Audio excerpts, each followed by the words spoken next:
First order is the approval of the meeting minutes from October.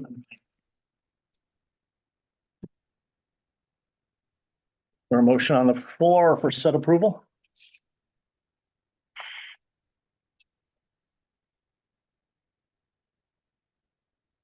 My fault. I'm sorry, my bad. To approve the October 9th meeting minutes. Seconds. Any conversation, discussion, questions, comments, criticisms? Seeing none? Smith? Okay. Mr. Crucial, Yes.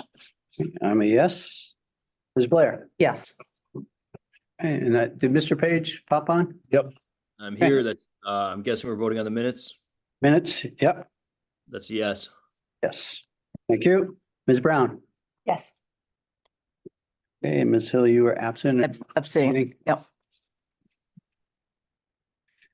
Ms. Margin Boucher? Yes. Okay. Laura? I'm abstaining as well. I wasn't here. Abstaining, okay. Mr. Thompson? Yes. Mr. Christensen? Yes. Ms. Collins? Yes. And Mr. Quimby? Yes.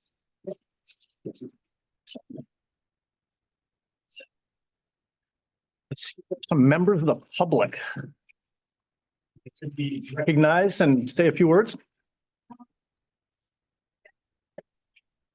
I'm assuming I'll talk. Is it fine from here? Do you want Yeah. to- Yeah, there's a mic at the table. I'm sorry. If you want to wheel up a chair, you can, he's right in there. There's a mic right in the center there.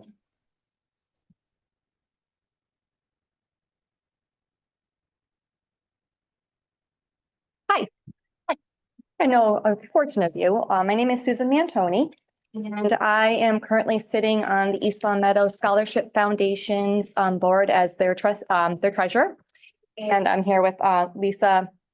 And she's also on the committee.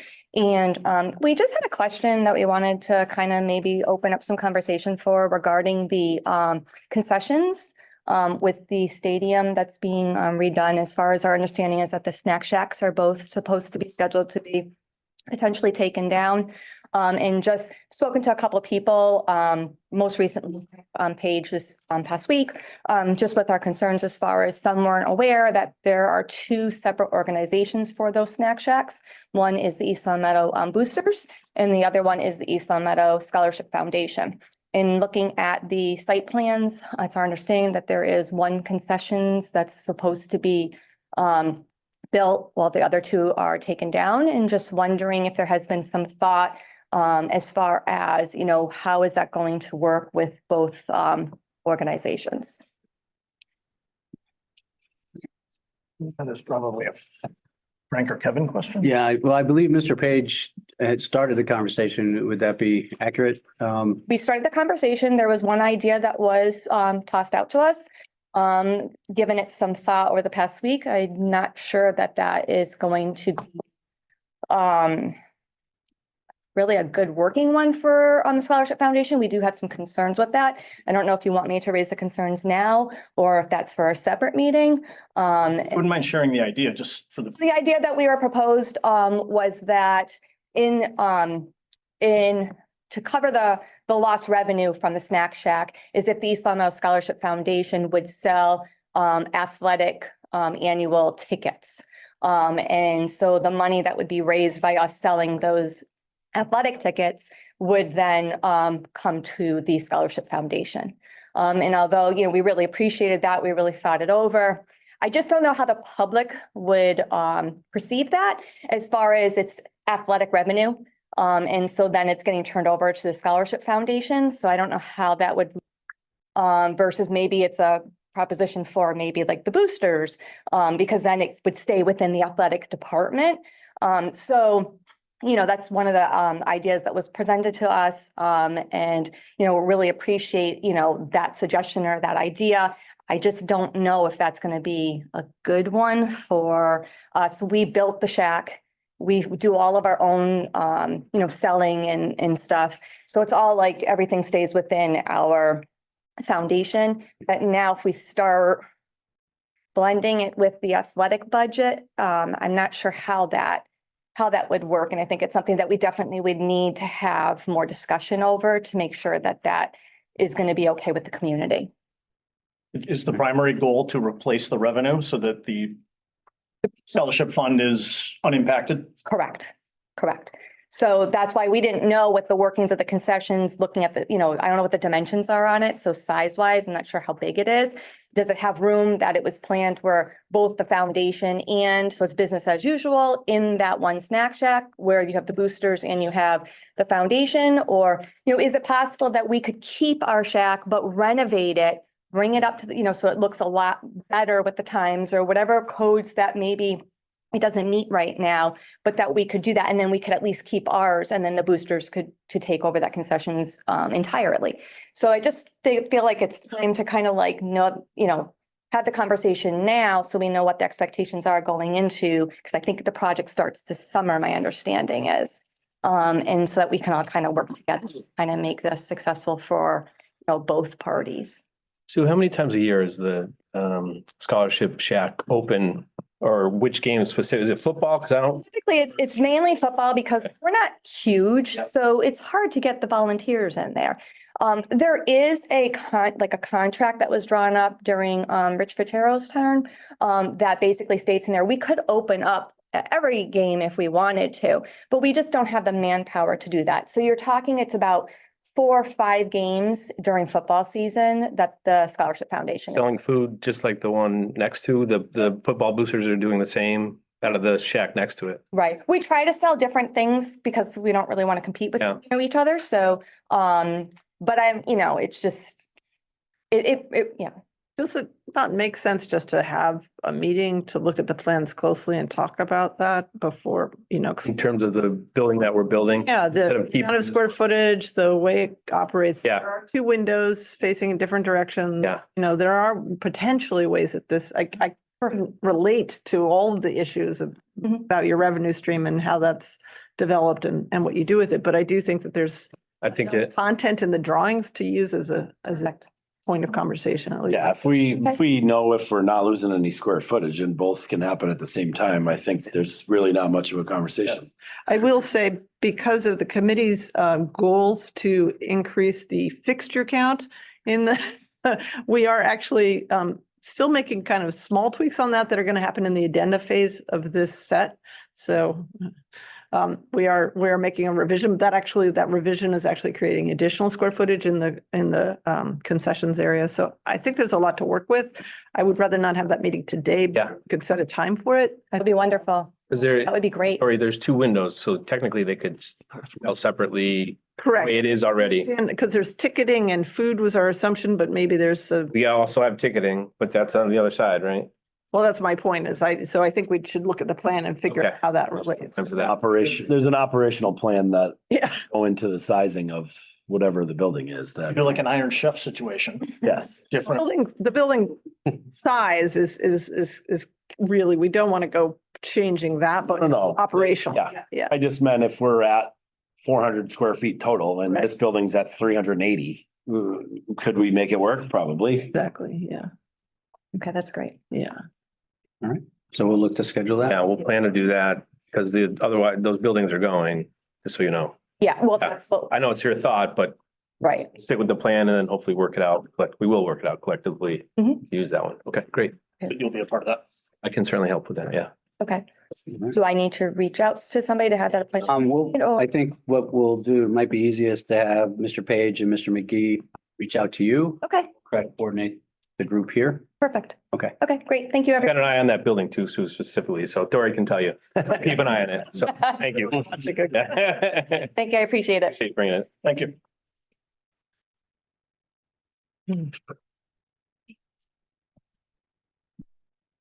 On the camera. Jamie. Jamie, any members of the public on TV? Yes. To Shane Sanford and Chelsea Newtree. Both Fontaine. They're both here with us. Okay. I think the floor is yours. Very good, thank you. All right, so we just have a couple of verbal updates for the committee before we get into the bulk of the 90% CD overview. So first things first, the file subdivision status. So when we last met on October 9th, The committee designated Frank Page and Steve Crucial for the pre-qualification subcommittee. We did meet with the pre-qual subcommittee last Monday to review the statements of qualifications that were submitted by the mechanical, electrical, plumbing and fire protection contractors for the project. So sat down with the committee, went through all the SOQs and evaluated each contractor.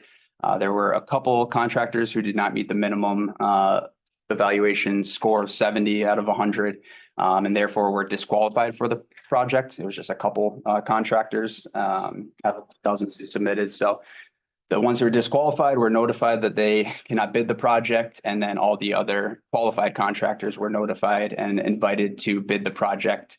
The bid date for that is November 21st.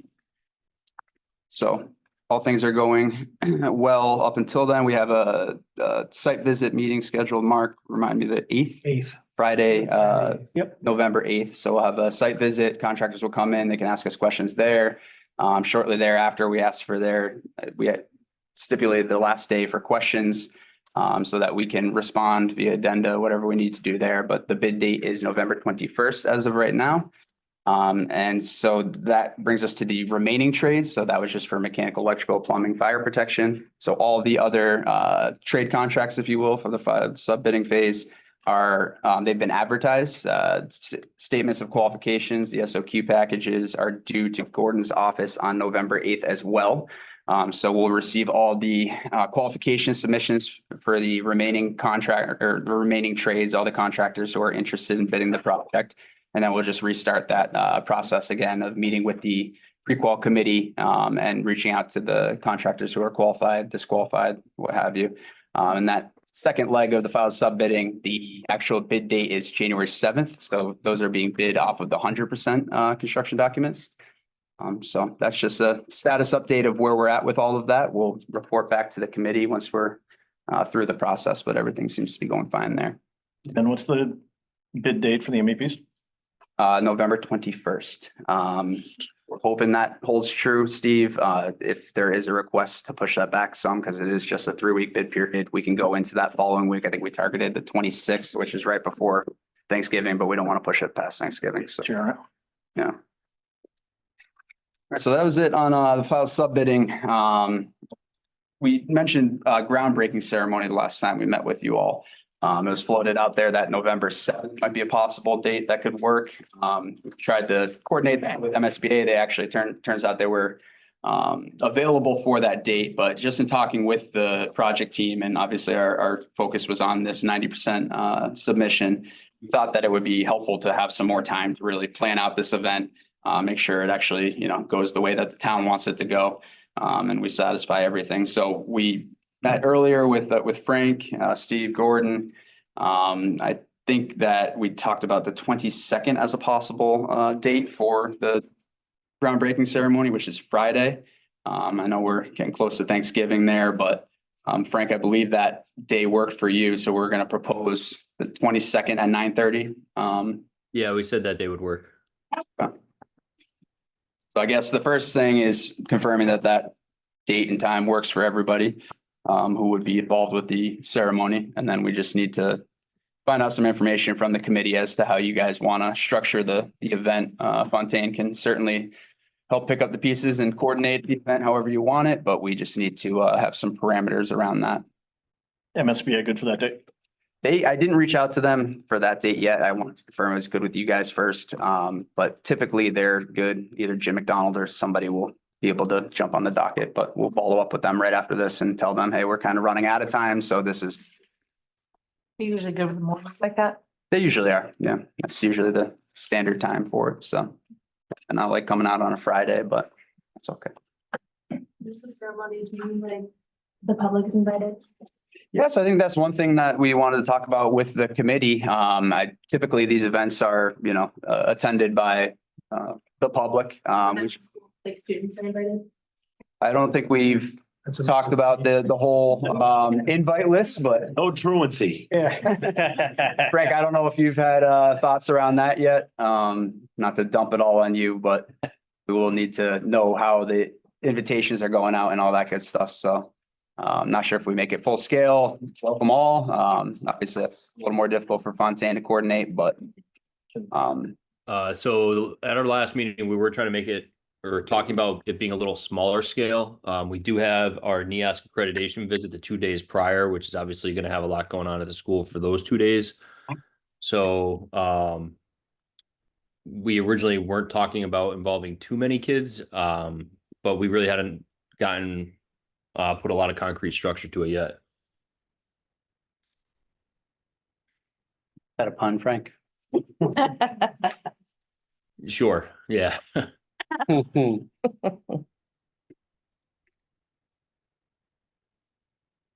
so I think we can figure out all the specifics, Frank, after the fact, but if we've got a date, I can reach out to MSBA now, and then I think the OAC group might be able to. 22nd work for.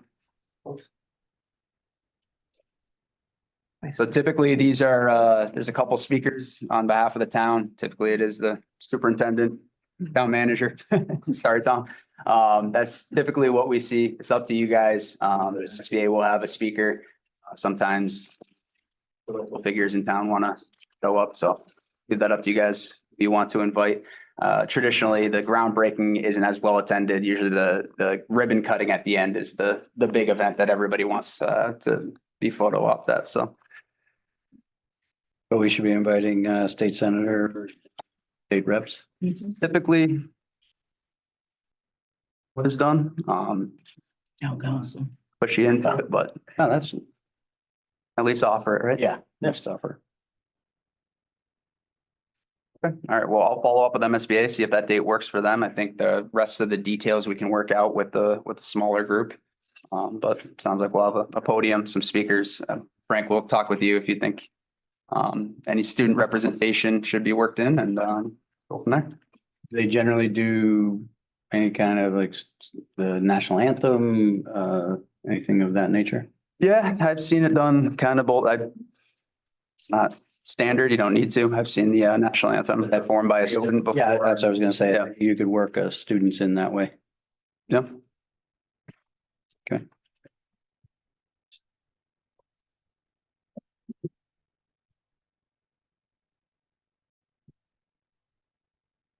To figure out with you guys, just invitation wise, Dory, I'm sure you guys could work up something, or again, just a flyer to send.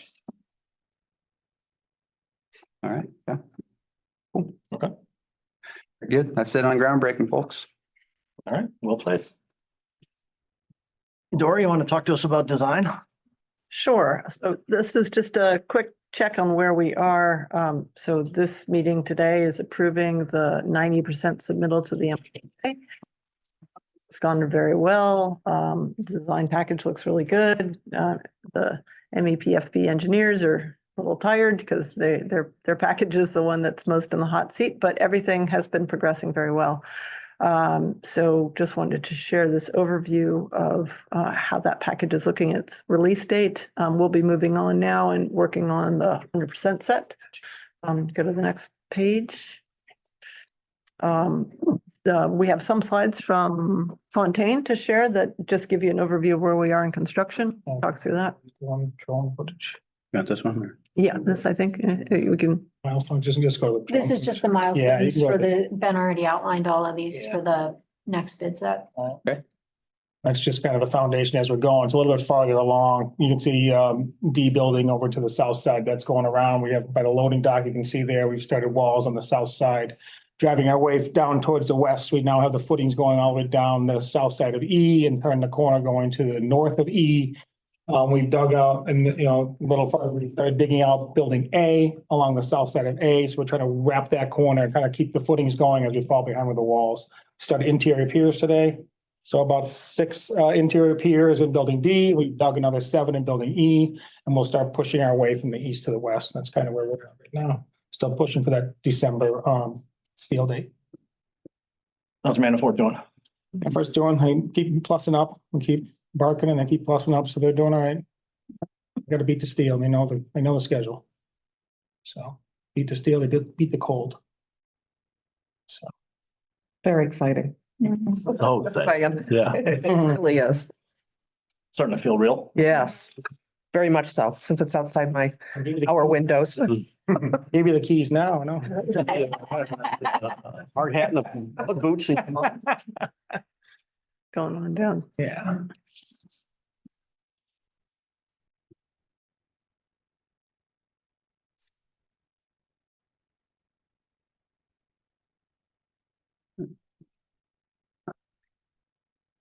Is it from current right there right there? Giving it to me for whatever reason. That's weird. Yeah.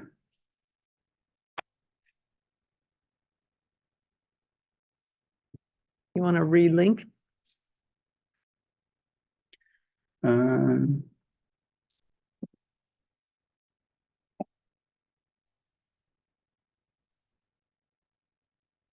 No, yeah, I don't- Hit Control Enter, does it pull up the page? You got any thoughts? I was thinking if you go back, You guys expect the chops from Norgate? Resets. want to go back to the link I shared and Let me see if I can pull it up, And then. this. They do their own detailing or they sub it out? Family doing that. Geez, your brother. Yes, out of. No. I know they have an office in. But They're up here somewhere. Yeah, they have one out in. Near Boston, He's north got of his Boston. stand by now, so somewhere.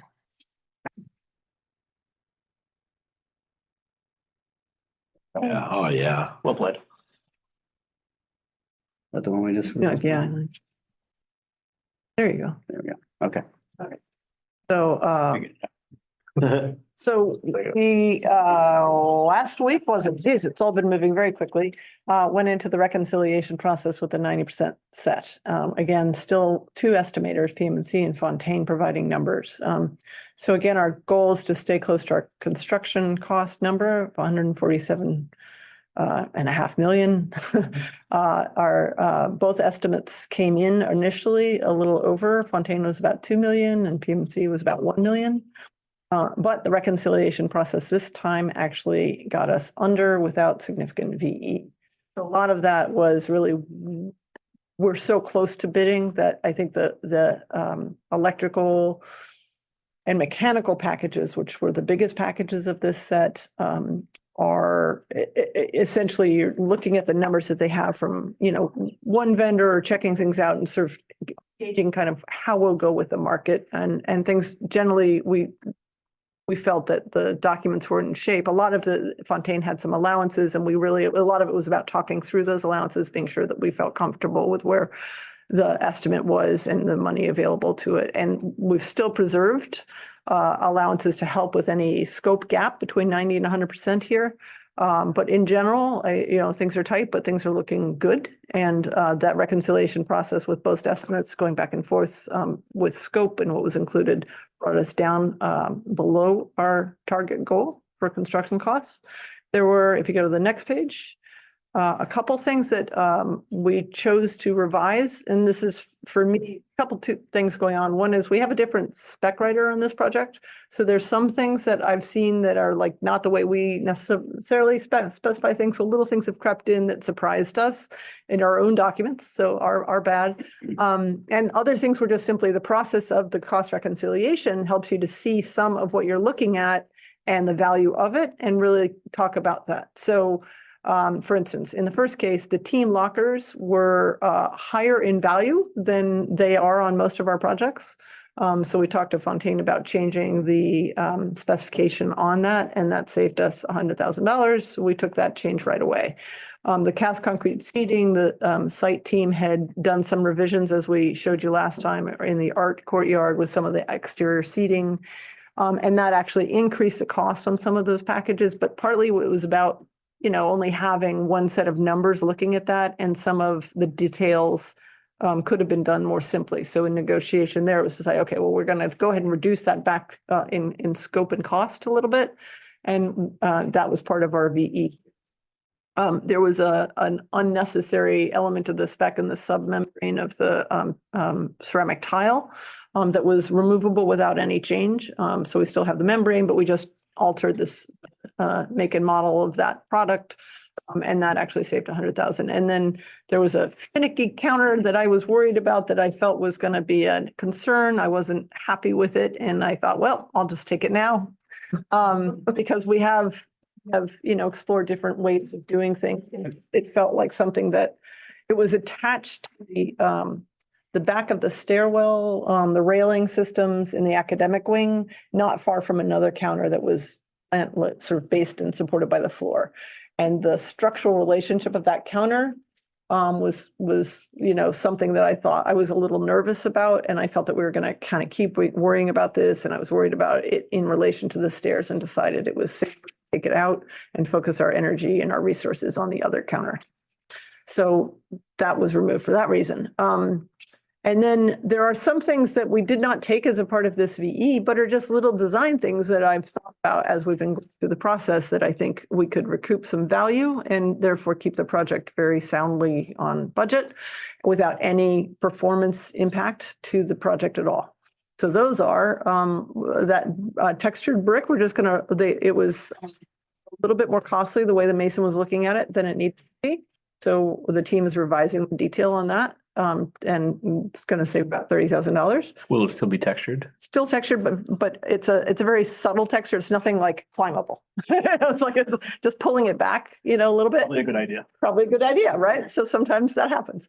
We had a perforated riser that was not actually doing much for us because of soffits and some seating below it. So I was like, oh, let's get rid of that. The storefront in the gymnasium, we had some expensive storefront doors that I thought would be safer to switch to hollow metal and solid core because they're in the gymnasium. That recouped some savings. We just switched the finish on some utility stairs. We reduced the chalk wall outside of pre-K in height. It's still there, but they're not very tall people. So it seemed like we could take it down and save a little money. We reduced tack strips over the whiteboards. They're still there, but the spec happened. Again, it wasn't our spec I had used before, and it had 6 inches. We only needed 3 to provide what teachers needed. Really makes a difference. So these changes in scope and cost allow us to now in the 100% set bring in site alternative 2, which was the scope of irrigation for the project. So we will now not have that as an alternate that's at risk in construction. We'll bring it in, completely. You don't want us to, you can tell us not to, but it's been a priority all along. And the project feels in good shape, and we wanted to, we already arranged the design of that work and the assumption that you might want it. So we would like to trigger it so that we can get the design documents done, and that can just be kind of bought out at 100%. I know that 6-inch tack strip's important. Versus Gordon out in the water in the whole place. Exactly. It's like at home. Yeah, that makes sense. Yeah. Just, Dory, the cast concrete in the arts courtyard, is that a significant change? $500,000 seems, or 450,000 seems. Yeah, so what it was really about, I mean, this is complex, but the radiuses of the different units were all unique, and that does not need to be the case. The detail, I think they had not seen yet the divide of it, and even the scope we could pull back a little bit and it would still not affect the design at all. So there's a number of levers we can control to bring that back down, Okay, so no significant design change. No, we won't be redesigning the courtyard. So this is an old slide to show you where we were. We just wanted to come back to this issue. We did in the cost estimate include the cost of 2 separate signs, the digital signage sign and the one you see above. And that was just so we'd have the number there. But our direction from the last meeting was to see if we can combine those 2 and start the process of finding out how that would go through a variance process. And that's been investigated, and Eric can speak to the variance process better than I can, to be honest. But we wanted to share just a concept for the combined sign. So if you go to the next slide. So this is the concept here shifts a little bit. On the right is that 4 foot by 8 foot digital signage. And on the left, rather than masonry, it's a Corten steel fin, essentially two fins, with the signage on, with the lettering on it. And then that anchors in a granite base. And we discussed this morning the possibility of, removing the street address. We wanted to check in if it's necessary because we think it's a little low, but don't really want to pull it up into the sign and don't know that it's needed. And then whether or not that Corten should sort of separately anchor or just be on top of the granite. And I think Dory, is the masonry to Corten incidental, or is that somehow required by the? no, it's that in working on it, it was getting very busy. And get with this balance of this digital signage. I mean, we could do the left in masonry. It's actually cheaper than the masonry was, I think. The variance? Sorry? Oh, well, we were, I think she was getting to that, but.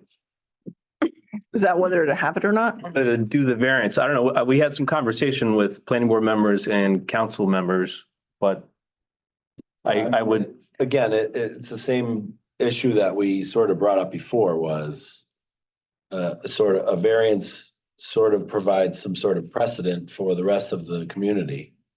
And obviously this LED was enough of an issue to write it in the bylaw in the first place. So no, my conversations so far unofficially were not favorable to the idea. Fine. Again, I don't mind going through the exercise. I know Frank has indicated that he thinks it would be a good idea. Yeah, that's all I'll say, I guess, at this point. Tom, how old are those bylaws? Huh. Well, the good news is our zoning bylaw is gonna get looked over in years that end in 5. So. The general consensus of those that would be important in that decision, at least the ones we talked to, was not in favor of changing the zoning. To your point, how old is the zoning? If we were to change it, we have to go through that process first. And so if there's no appetite by those folks, and it was brought to my attention that at Four Corners, we had one at the Sunoco that they made them take it out as well. So there's a couple of precedents that they made them pull. So I mean, they all said we could go for the variance. Obviously they wouldn't necessarily be supporters of it. And that was kind of my concern. If those that have part in the making the decision aren't necessarily in favor of having them. So the conversation just becomes a longer conversation about every parcel in every zone. Right. Across the town. So If you want to change the bylaw, you can't. As I understand it, just say, this particular parcel at 180 Maple Street, it's okay to have LED sign. Everywhere else, no. The bylaws specifically have an exception for churches and schools in that bylaw. So I think we don't have to modify that one section to allow it, Okay. right? I'm trying to pull it out. That's As an exception for school, what are we talking about? Not for digital signs. Do we want Oh, because it's churches to be put? Signs Right, it just breaks it out separately. in a category, but they're not, digital is not allowed anyway. Right. By right. Right. So if there's no appetite I'm sorry. Yeah. to change it, The church school thing is a thing, but the LED is across the board. Right. So again, the reason why we carried the cost of it is so that we were covered one way or the other. Yep. It's not, we would certainly not want to spend time detailing something that you don't think is going to pass and nobody really is eager for. If in 2025, you change your bylaws and this becomes a reality, the district, would explore it, I assume at that time, but there'd be no reason for us to continue on this. that's what I'm leaning towards. Well, yeah, again, I think we sort of outlined that last time that, I wasn't excited about making an exception for ourselves because I try not to do that at all. But I don't mind going through the practice. Again, I'm having unofficial conversations, nothing I care to say in public, but there might not be any appetite for this. And are we just spinning wheels if we continue along this path?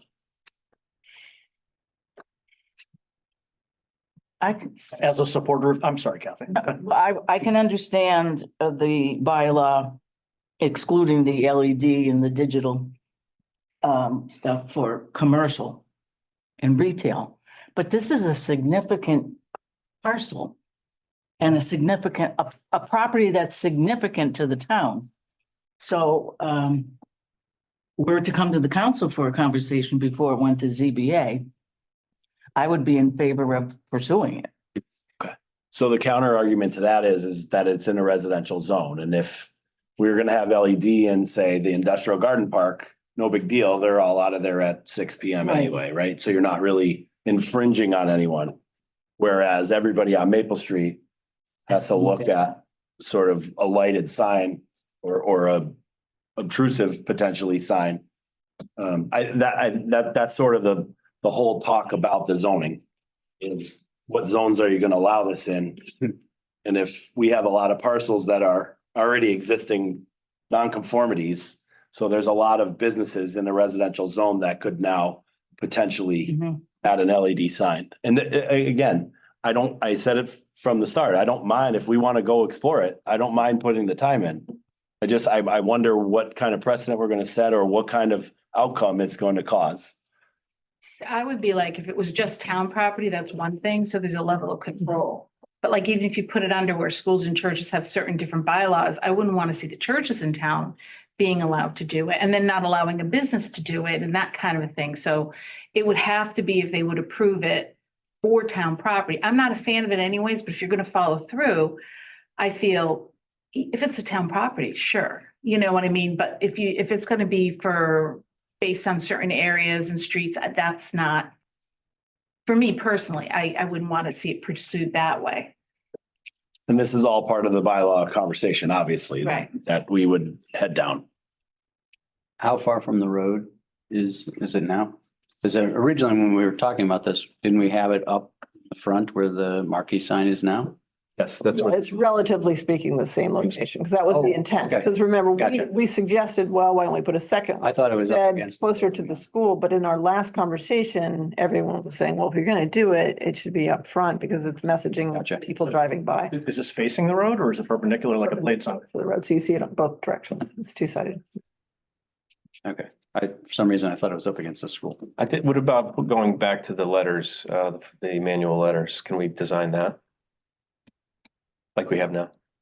I imagine you could if you really want. Anything. They'd have trouble updating it now. I don't, Well, but I've seen others update it. I'm just saying, if it's that important and that's the only thing that's allowed, then we build it. If we don't want to build it, then we don't build it. But my vote would be to back a slot. not go for variance. I think No, wrong way.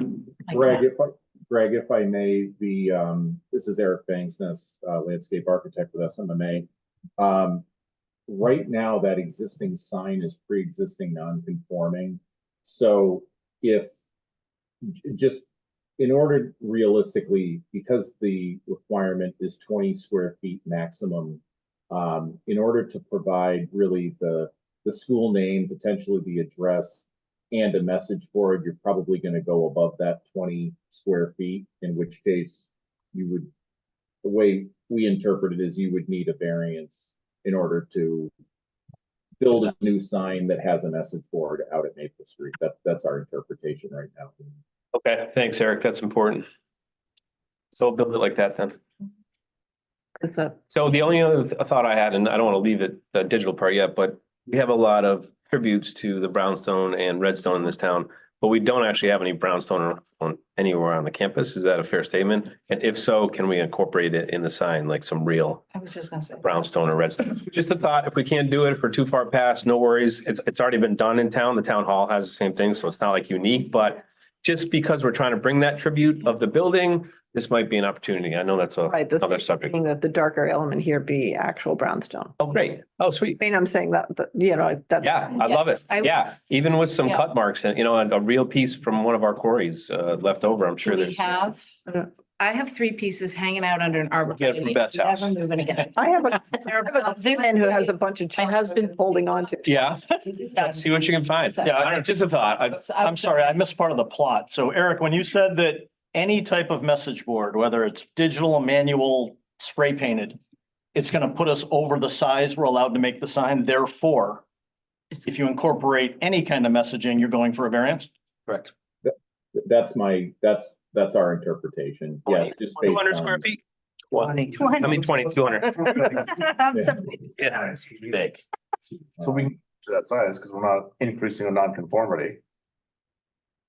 We could reproduce the sign we have, basically. Right. Yes. So if it's 24 square feet, we can go up to 20. Well, I think it has to be quite similar to what's there in order to, The same. right. If you, yeah, Pre-existing. That's not conforming. Well, this You thing, probably have to keep like one of the posts or something, you know?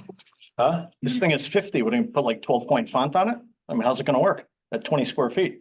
No, Steve, the way that it's written in the bylaw is that you basically create a rectangle around the lettering, right? So it's just the portion of the sign that is that encompasses the lettering. And so the original, if you go back, the sign that Dory had shown without the message board, that was fine. That was within the 20, we would size the letters accordingly so that if you drew a rectangle from the upper left corner of the E and went all the way to the end of school and down to the bottom of the address, and you took that area, it would be 20 square feet. That is achievable. But then to add a message board on top of it would put you over.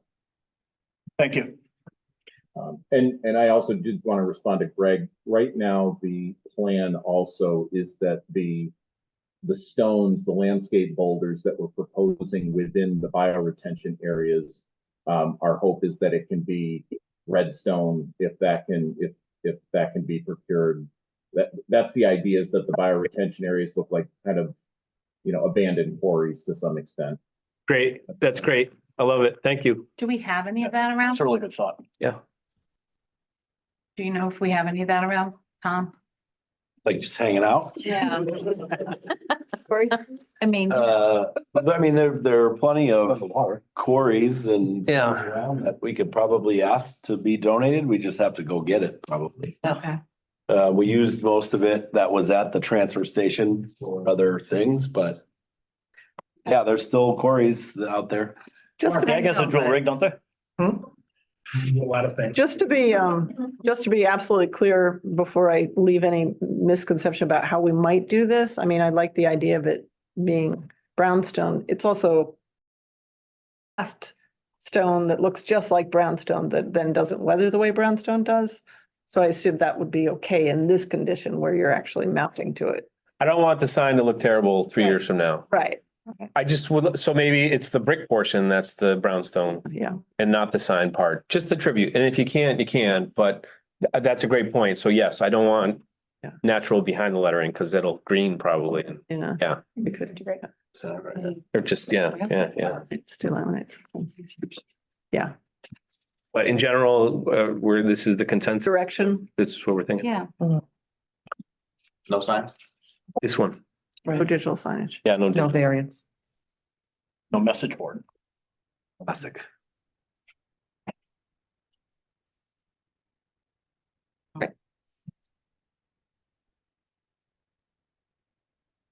Oh, all right. I know it seems like we haven't done anything, but we've. An architect joke in there somewhere. Ben, I think we're back to you. I think that's all I had. I really just wanted to line up the next building committee meeting. We are planning the groundbreaking event in November. I don't know if there's a need from the construction team. Did I have something else? Did I skip something? We have motion. Approval of the CD submission? Need a vote of approval. Oh, need to approve? Formality. Yeah. No, I'm good. Thanks. You guys with the language up there, my run-on sentence. But if anybody just wants to propose that that you guys make a motion to approve that CD package, that will be sufficient for this approval. I'll move that we approve the 90% CD package. Yes. Discussion? Okay. Yes, sir. Mr. Crucial? Blair? Yes. Hey, Mr. Page? Yes. Ms. Brown? Yes. Ms. Hill? Yes. Marcia Belcher? Yes. Okay, Mr. Benny's not here. Ms. LeBar? Yes. Okay, Mr. Thompson? Yes. Mr. Christensen? Yes. Ms. Collins? Yes. Hey, Mr. Quimby? Yes. All right. Yes, let's have it. Excellent. Brings us to any new business from our remote participants? Seeing none. Any new business in the room? Did you want to pick a date? Yeah, I was just gonna try to target a date in December.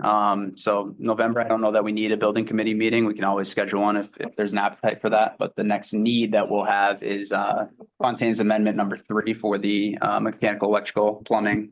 Once that bid takes place, they'll need to sign them up. So probably early December will be in a good place for that-ish, no? Bid date's the 21st. I was thinking December 12th, but I think that would be. For December 12th work for the committee for the next building committee meeting, Yes. Sure. What was it? December 12th at 3 PM, same time. 12:24. I like it. Yeah, 12:24. How many pictures do you have to draw to get that answer? True. Yeah, that's cool. Thank you. Any other new business? In reading my emails, I see that we had requested a variance from the state for our lavatory count because they revised the plumbing code in a way that didn't make any sense. All over the site, everybody's been frustrated. We just got the variance, so that's what we did. Thank you for that. Well played. Yeah. That would have been a fun amount of sinks, but yeah. Sure. Okay. Is there a motion to adjourn? Second. Second. Okay, We're good. Yes.